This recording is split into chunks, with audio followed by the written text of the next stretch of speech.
আমি এই এলাকারই সন্তান, আমি এখানেই ছোটবেলা থেকে বড় হয়েছি এবং প্রত্যেকটি মানুষের সাথে আমার অত্যন্ত আন্তরিকতার একটি সম্পর্ক রয়েছে ইতিমধ্যে এবং আমরা দীর্ঘদিন ধরে আমি এই এলাকার বিভিন্ন সমস্যাগুলো নিয়ে কাজ করছি।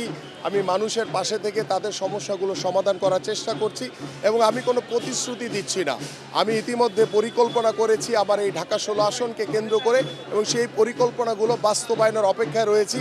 আগামী ত্রয়োদশ জাতীয় সংসদ নির্বাচন 12ই ফেব্রুয়ারি অনুষ্ঠিত হবে।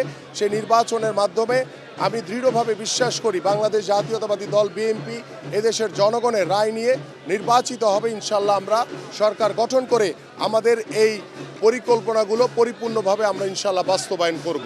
আমাদের 31 দফার ভিতরে আমাদের দেশ গড়ার যে 8টি পরিকল্পনা রয়েছে এবং সেই পরিকল্পনাগুলো হচ্ছে আমাদের ফ্যামিলি কার্ড রয়েছে, কৃষক কার্ড রয়েছে, শিক্ষা, স্বাস্থ্য, স্পোর্টস, আমাদের কর্মসংস্থান, পরিবেশ এবং খতিব, ইমাম, মুয়াজ্জিন এবং অন্যান্য ধর্মের উপাসনালয়ের প্রধানদের জন্য যে প্রতি মাসে যে আমরা সরকার যদি আল্লাহ সরকার গঠন করার সুযোগ দিয়ে আমরা সম্মানী ভাতা দিব এবং আমার এই লোকাল যে কি সমস্যাগুলো রয়েছে বিশেষ করে আমার নিম্ন এবং মধ্যম আয়ের এবং উর্দুভাষীদের বৃহৎ একটি জনগোষ্ঠী এখানে বসবাস করে তাদের জন্য স্থায়ী পুনর্বাসন করা সবার আগে আমার এটি মাথায় রয়েছে। পাশাপাশি আমি সবচেয়ে বেশি ফোকাস দিচ্ছি আমাদের শিক্ষা ব্যবস্থাপনায়, কারণ অনেক অসহায় শিশুরা রয়েছে যারা অর্থের অভাবে তাদের সন্তানদেরকে পড়াশোনা করাতে পারে না।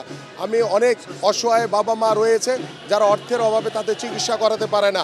আমি প্রত্যেকটি ঘরে ঘরে গিয়ে তাদের শিক্ষা ব্যবস্থা এবং প্রাথমিক স্বাস্থ্যসেবা পৌঁছে দিতে চাই। আমার এলাকার পরিস্থিতি অত্যন্ত শান্ত রয়েছে এবং আমি আমাদের নেতাকর্মীদেরকে নির্দেশনা দেওয়া হয়েছে সুশৃঙ্খলভাবে আমরা প্রচারণা চালাবো, কিন্তু জামাত ইসলামী প্রত্যেকটি মানুষের ঘরে ঘরে গিয়ে তারা এনআইডি কার্ড সংগ্রহ করছে, প্রত্যেকটি মানুষের কাছে গিয়ে তারা মোবাইল নাম্বার সংগ্রহ করছে।